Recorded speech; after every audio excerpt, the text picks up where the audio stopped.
Morning, everyone. Is it running? I got a spinning wheel. So if it's running, I don't know that it's running.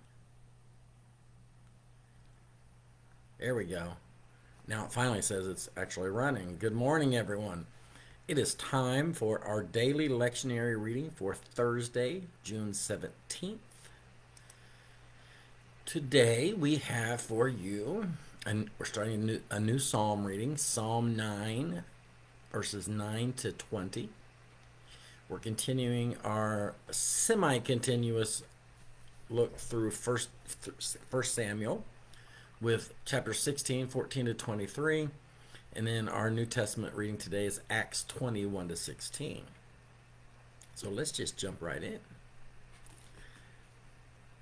The Lord is a stronghold for the oppressed, a stronghold in times of trouble. And those who know your name put their trust in you, for you, O Lord, have not forsaken those who seek you. Sing praises to the Lord who dwells in Zion. Declare his deeds among the peoples. For he who avenges blood is mindful of them, and he does not forget the cry of the afflicted. Be gracious to me, O Lord. See what I suffer from those who hate me. You are the one who lifts me up from the gates of death, so that I may recount all your praises, and in the gates of daughter Zion rejoice in your deliverance. The nations have sunk in the pit that they made. In the net that they hid has their own foot been caught. The Lord has made himself known. He has executed judgment. The wicked are snared in the work of their own hands. The wicked shall depart to Sheol, and all the nations that forget. The wicked shall depart to Sheol, all the nations that forget God. For the needy shall not always be forgotten, nor the hope of the poor perish forever. Rise up, O Lord, do not let mortals prevail. Let the nations be judged before you. Put them in fear, O Lord. Let the nations know that they are only human. Now, we do have a couple of things going on here to comment on.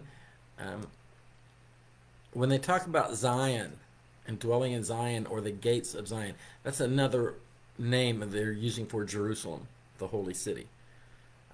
So when you talk about Zion and Jerusalem are pretty much used. They're referring to the same thing. And the other part is Sheol.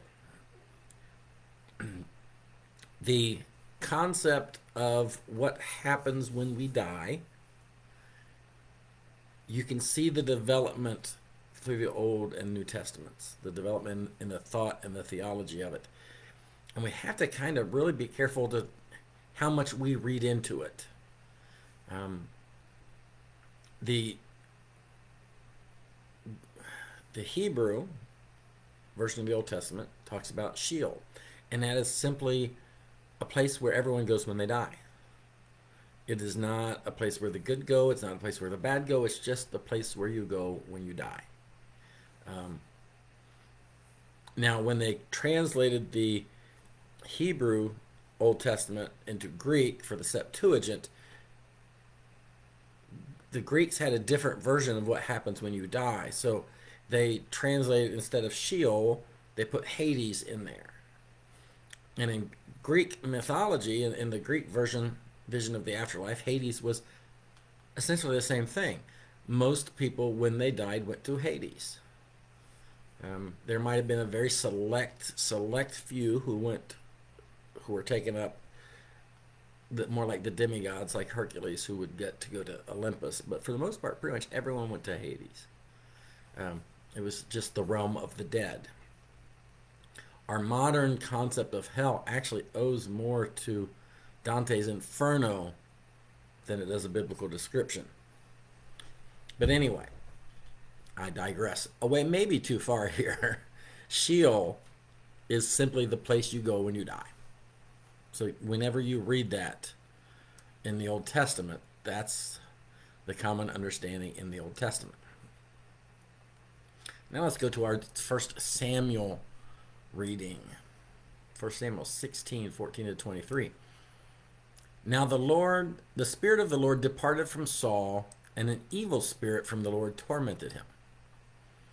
And people have struggled with that sentence for years because the evil spirit came from the Lord, and that doesn't really match kind of what we think of with God. Now the Spirit of the Lord departed from Saul, and an evil spirit from the Lord tormented him. And Saul's servants said to him, "See now, an evil spirit from God is tormenting you. Let our Lord now command the servants who attend you to look for someone who is skillful in playing the lyre. And when the evil spirit from God is upon you, he will play it, and you will feel better." So Saul said to his servants, "Provide for me someone who can play well, and bring him to me." Now one of the young men answered, "I have seen a son of Jesse the Bethlehemite, who is skillful in playing, a man of valor, a warrior, prudent in speech, and a man of good presence, and the Lord is with him."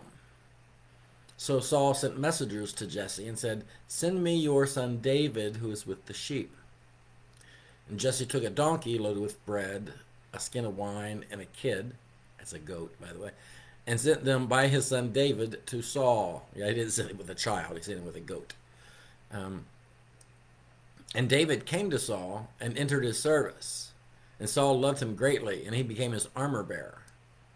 And Saul sent to Jesse, saying, "Let David remain in my service, for he has found favor in my sight."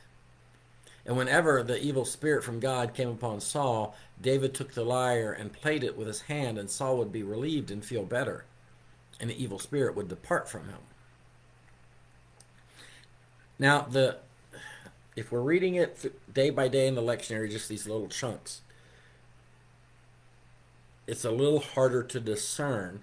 But if you just read the story, particularly the story of David, I think is where it becomes a little bit more evident. You will see when we get to the story of David and Goliath, we've got Saul armoring up David and sending him out to fight Goliath. And then afterwards we see Saul go asking Abner, "Who is that young man?" And we've got here David playing the lyre for Saul, and later we're going to see Saul going, "Who's that guy?" What scholars believe is going on here is there were two versions, basically, of the story that were kind of knitted together by an editor, for lack of a better term, when the scriptures were compiled. Probably two different traditions, and perhaps the southern kingdom of Judah and the northern kingdom of Israel, where they had separated, their traditions became a little bit different. And most of the Old Testament scriptures, they believe, were really assembled and put together either while they were in exile in Babylonia or soon thereafter.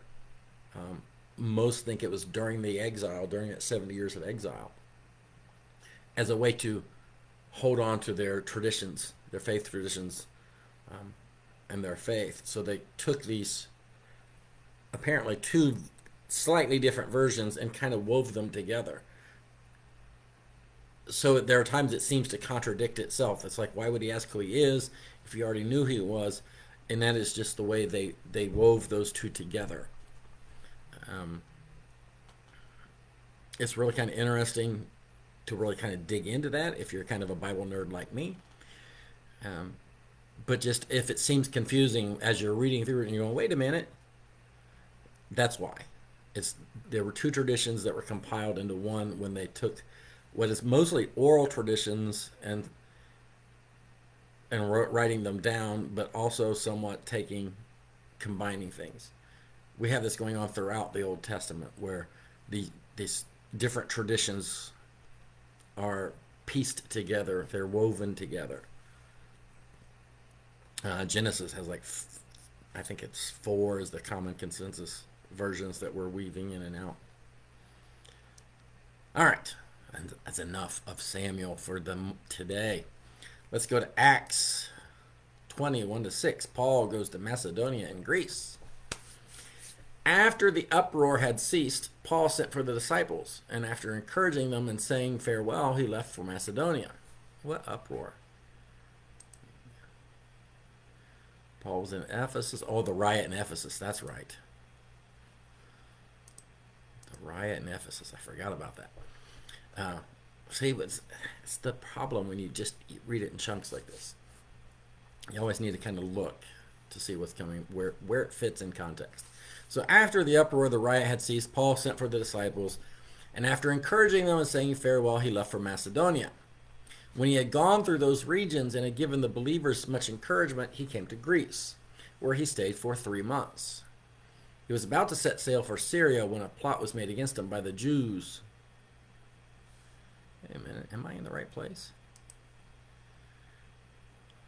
Give me just a second, guys. I think I may have clicked on the wrong thing and moved it around. When a plot was made from... All right, we stayed for 3 months. He was about to set sail for Syria when a plot was made against him by the Jews, and he decided to return through Macedonia. He was accompanied by Sopater, son of Pyrrhus from Beroa, by Aristarchus and Secundus from Thessalonica, by Gaius from Derbe, and by Timothy, as well as by Tychicus and Trophimus from Asia. And they went ahead and were waiting for us in Troas. But we sailed from Philippi after the days of unleavened bread, and in 5 days we joined them in Troas, where we stayed for 7 days, a full week. By the way, Tychicus is one of my favorite New Testament names. It means lucky. So basically, they named him Lucky. And Paul sends letters with Tychicus. He travels with Tychicus sometimes. So he's traveling with Lucky. Now the days of unleavened bread, the Feast of Unleavened Bread, we're talking about Passover. And that's going to be important here. So they're 5 days and 7 days. So they're already 12 days after Passover. Let's continue on. On the first day of the week, we met to break bread. Paul was holding a discussion with them. Since he intended to leave the next day, he continued speaking until midnight. There were many lamps in the room upstairs where we were meeting.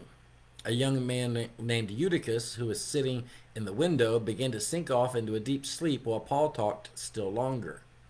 Overcome by sleep, he fell to the ground 3 floors below and was picked up dead. But Paul went down and, bending over him, took him in his arms and said, "Do not be alarmed, for his life is in him." And then Paul went upstairs, and after he had broken bread and eaten, he continued to converse with them until dawn, and then he left. Meanwhile, they had taken the boy away alive and were not a little comforted. And y'all thought I talked a long time. At least I don't have people falling asleep and falling out windows. Continuing on, 13 here. We went ahead to the ship and set sail for Assos, intending to take Paul on board there, for he had made this arrangement, intending to go by land himself. When he met us in Assos, we took him on board and went to Mytilene. And we sailed from there, and on the following day we arrived opposite Chios. And the next day we touched at Samos, and the day after that we came to Miletus. For Paul had decided to sail past Ephesus, so that he might not have to spend time in Asia. He was eager to be in Jerusalem, if possible, on the day of Pentecost. Remember I said when they left and how many days? Pentecost is 50 days after Passover. Well, it was already, 12 days, right? They sailed from Philippi after the days of unleavened bread. And then 5 days they joined them in Troas, and they stayed there 7 days. So they're 12 days in already. And Paul wants to make it to Pentecost, which is 50 days. So he's only got, 38 some odd days left to make this trip. Actually, a little less than that. By the time after when the boy died, go to sleep, Paul had 38 days. So all this traveling takes time in this world. So Paul's kind of in a hurry to get to Jerusalem to make that Feast of Pentecost. All right, so those are our daily lectionary readings for today, with a little side commentary by yours truly that I hope you don't mind. I'll see you guys later. Bye.